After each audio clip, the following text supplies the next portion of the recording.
পোস্ত বাটা, সর্ষে বাটা, যে কোনো রকম বাটাবাটি ঝামেলা ছাড়া, আদা এবং টমেটো ছাড়া নিরামিষ এই ঝিঙের অভিনব রেসিপিটি একবার ট্রাই করে দেখবেন। এটা অত্যন্ত সহজ এবং কম পরিশ্রম সাধ্য একটা রেসিপি। রেসিপিটি দেখলে বুঝতে পারবেন এটা কতটাই সহজ। নমস্কার, আমি শ্রীপর্ণা। অমৃতকুম্ভ চ্যানেলে আপনাদের সবাইকে স্বাগত জানিয়ে আজকের রেসিপি শুরু করছি। দুটো শুকনো লঙ্কা, কারি পাতা 3টে স্ট্রিং আর হাফ চামচ কালো সর্ষে একটা প্লেটের মধ্যে করে নিয়ে নিয়েছি। কারি পাতা, শুকনো লঙ্কা এগুলো ভালো করে পরিষ্কার করে ধুয়ে নিয়েছি, তারপর মুছে নিয়েছি। 2 টেবিল চামচ ফ্যাটানো টক দই নিয়েছি। নিরামিষ এই ঝিঙে রান্নার জন্য 3টে ঝিঙে নিয়ে নিয়েছি। ঝিঙের পেছনে ফুলের অংশ থেকে খানিকটা বাদ দিয়ে ছালটা ছাড়িয়ে নিচ্ছি। ছাল ছাড়ানোর জন্য পিলার ব্যবহার করছি। আপনারা ছুরি বা বটির সাহায্যে ছালটা ছাড়িয়ে নেবেন। ঝিঙের পুরো ছালটা ছাড়িয়ে নেওয়ার পরে মাথার দিকের অংশ মানে বোটার অংশটা বটি দিয়ে কেটে বাদ দিচ্ছি। এইভাবে 3টে ঝিঙেই ছাড়িয়ে নিয়েছি, তারপর কেটে নিয়েছি। ছাল ছাড়ানো ঝিঙেগুলো গোটা অবস্থায় 2 ইঞ্চি টুকরো করে কেটে নিয়েছি, আর প্রত্যেকটা টুকরোকে মাঝামাঝি ফালি করে কেটেছি, কিন্তু মাথার দিকের অংশগুলো সরু হওয়ায় মাথার দিকের অংশগুলো গোটা রেখেছি। সামঞ্জস্য রাখার জন্য এইভাবে আমি কেটেছি। আমি এই ঝিঙে রান্নার ক্ষেত্রে কোনো আলু ব্যবহার করব না, এটা শুধুমাত্র ঝিঙে দিয়েই রান্নাটাই করব। গ্যাসে একটা কড়াই বসিয়ে দিয়ে দিয়েছি 1 টেবিল চামচ বেসন। বেসনটা আমি ড্রাই রোস্ট করে নেব। বেসনের ড্রাই রোস্ট লো ফ্লেমে করতে হবে। 2-1 মিনিট নাড়াচাড়া করলে বেসন থেকে খুব সুন্দর একটা গন্ধ বের হবে, আর বেসনটা হালকা কালারটা চেঞ্জ হয়ে যাবে। তখন বুঝতে হবে বেসনটা ড্রাই রোস্ট হয়ে গেছে। এবারে বেসনটা আমি নামিয়ে নিচ্ছি একটা প্লেটের মধ্যে। ড্রাই রোস্ট করা বেসনের সঙ্গে আরও কয়েকটা মশলা আমি এখানে নিয়েছি। জিরে গুঁড়ো, ধনে গুঁড়ো, লাল লঙ্কার গুঁড়ো, গোলমরিচের গুঁড়ো, আর নিয়েছি মৌরি গুঁড়ো। ধনে গুঁড়ো আর মৌরি গুঁড়ো 1 চামচ করে নিয়েছি। জিরে, শুকনো লঙ্কা, গোলমরিচ এগুলো হাফ চামচ করে নিয়েছি। আর বেসনটা আছে 1 টেবিল চামচ। এবারে সব মশলাগুলো টক দইয়ের সাথে মিশিয়ে নিচ্ছি। ড্রাই রোস্ট করা বেসন আর সমস্ত গুঁড়ো মশলাগুলো টক দইয়ের মধ্যে দিয়ে ভালো করে মিশিয়ে নিচ্ছি। এরপরে দিয়ে দিচ্ছি এর মধ্যে সামান্য পরিমাণ নুন। এখানে আমি মশলার পরিমাণে নুনটা ব্যবহার করছি। হাফ চামচ মতো নুন দিয়ে দিলাম। দিয়ে দিচ্ছি গুঁড়ো হলুদ। নুন হলুদটাও ভালো করে মিশিয়ে নিলাম। এবারে দিয়ে দিচ্ছি এর মধ্যে 1 চামচ চিনি। টক দই এখানে খুবই কম পরিমাণ নিয়েছি। সব মশলাগুলো এই দইয়ের সাথে মাখানোর পরে দেখুন এরকম একটা ঘন মিশ্রণ তৈরি হয়েছে। এবারে এটাকে সামান্য পাতলা করার জন্য খুব সামান্য পরিমাণ জল দেব।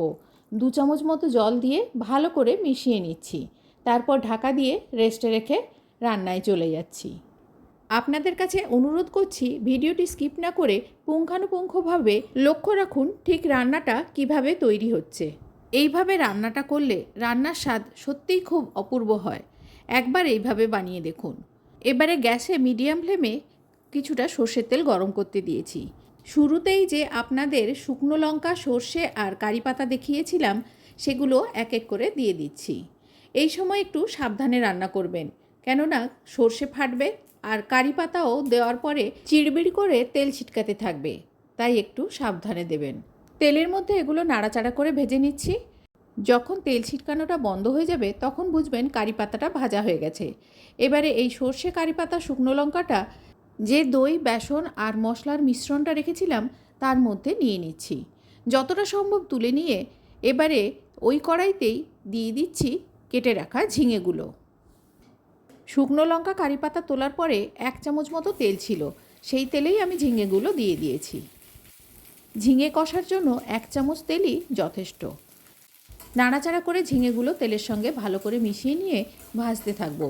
এটা মিডিয়াম ফ্লেমে ভাজবো। 5 মিনিট পর্যন্ত এইভাবে মাঝে মাঝে নাড়াচাড়া করে ভাজতে থাকবো। আর ঝিঙে কষানোর সময় ঢাকা দিয়ে রান্না করব না, এই সময় ঢাকা খোলা অবস্থাতেই ঝিঙেটা কষিয়ে নেব। ঢাকা দিয়ে ঝিঙেটা রান্না করলে জল বেরিয়ে যেত, তাহলে আর কষাটা হতো না। তাই ঢাকা খোলা অবস্থায় কষিয়ে নিয়ে 5 মিনিট পর আপনাদের দেখাচ্ছি। এখনও জল বের হওয়া শুরু হয়নি। এইভাবে আরও 2 মিনিট নাড়াচাড়া করে আমি ভেজে নিচ্ছি। লক্ষ্য রাখুন ঝিঙেগুলো কতটা ভাজা হয়েছে। ঝিঙেগুলো এরকম ভাজা হয়ে গেছে আর এর থেকে জল বের হওয়াও শুরু হয়েছে। তাই এবারে দিয়ে দিচ্ছি এর মধ্যে কাঁচা লঙ্কা। ঝালটা আপনাদের নিজেদের পছন্দ মতো দেবেন। লঙ্কা দেওয়ার পর আরও একটু ঝিঙেগুলো ভেজে নিচ্ছি। ঝিঙেগুলো মোট মিনিট 10 মতো কষিয়ে নিলাম। এরপরে দিয়ে দিচ্ছি এর মধ্যে পরিমাণ মতো নুন। দই মশলায় নুন দেওয়া আছে, তাই নুনটা এখন শুধুমাত্র ঝিঙের পরিমাণেই দেব। মশলা মাখানো দইতে হাফ চামচ নুন দিয়েছিলাম, আর এখন হাফ চামচ নুন দিয়ে দিচ্ছি। নুন দেওয়ার পরে দিয়ে দিচ্ছি এর মধ্যে গুঁড়ো হলুদ। নুন হলুদটা ভালো করে মিশিয়ে নিয়ে ঢাকা দিয়ে মিনিট 2 রান্না হতে দেব। ঝিঙে থেকে জল বের হওয়া শুরু হয়েছে, তাই ঢাকা দিলে আরও একটু জল বের হতে থাকবে, আর ওই জলেই ঝিঙেটা সেদ্ধ হয়ে যাবে। মিনিট 2 পর ঢাকা খুলে দেখাচ্ছি। দেখুন, এই সময় ঝিঙেগুলো একেবারে সেদ্ধ হয়ে গেছে। ঝিঙে পুরোপুরি সেদ্ধ হয়ে যাওয়ার পরে দই মশলা কারি পাতার যে মিশ্রণটা ছিল, সেই মশলাটা এবারে এর মধ্যে দিয়ে দিচ্ছি।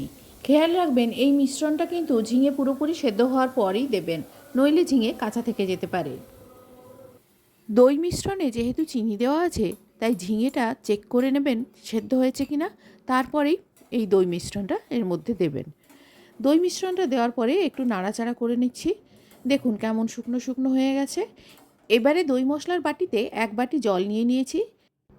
জলটা দিয়ে বাটিটা ভালো করে ধুয়ে এর মধ্যে দিয়ে দিচ্ছি। আর আপনারা যদি গ্রেভিটা পাতলা রাখতে চান, আরও একটু জল দিয়ে দেবেন। এবারে জলটা ভালো করে মিশিয়ে নিয়ে এটাকে একটু ফুটিয়ে নিচ্ছি। যখন দই বেসনের মিশ্রণটা আমি এর মধ্যে দিয়েছিলাম, তখন গ্যাসটা কমিয়ে দিয়েছিলাম। তারপর জল দেওয়ার পরে গ্যাসটা বাড়িয়ে ফুটিয়ে নিচ্ছি। মিনিট 5 ফুটিয়ে নেব, আর এটা ঢাকা খোলা অবস্থাতেই আমি ফোটাবো। মাঝে মাঝে নেড়ে দিতে হবে, যেহেতু এর মধ্যে বেসন আছে, তাই তলায় লেগে যাওয়ার সম্ভাবনা থাকতে পারে। সেজন্য মাঝে মাঝে নেড়ে দিচ্ছি, আর ঢাকা খোলা অবস্থায় মিনিট 5 ফুটিয়ে নিয়ে আপনাদের দেখাচ্ছি। ঝিঙের মধ্যে সমস্ত মশলার ফ্লেভার আর মিষ্টির ঝাল ভালো মতো চলে যাওয়ার জন্য 5 মিনিট ফুটিয়ে নিলাম। মিনিট 5 পর গ্রেভিটা অনেকটাই শুকিয়ে গেছে, এরকম ঘন একটা গ্রেভি তৈরি হয়ে গেছে। এইবারে আমি গ্যাসটাকে অফ করে পরিবেশন করে দেখাচ্ছি। রেসিপি কেমন লাগলো কমেন্টে জানাতে ভুলবেন না। আজ এই পর্যন্ত, দেখা হবে অন্য কোনো দিন অন্য কোনো রেসিপিতে। সবাই ভালো থাকবেন, সুস্থ থাকবেন, আনন্দে কাটাবেন। ভিডিওটি শেষ পর্যন্ত দেখার জন্য সবাইকে আন্তরিক ধন্যবাদ।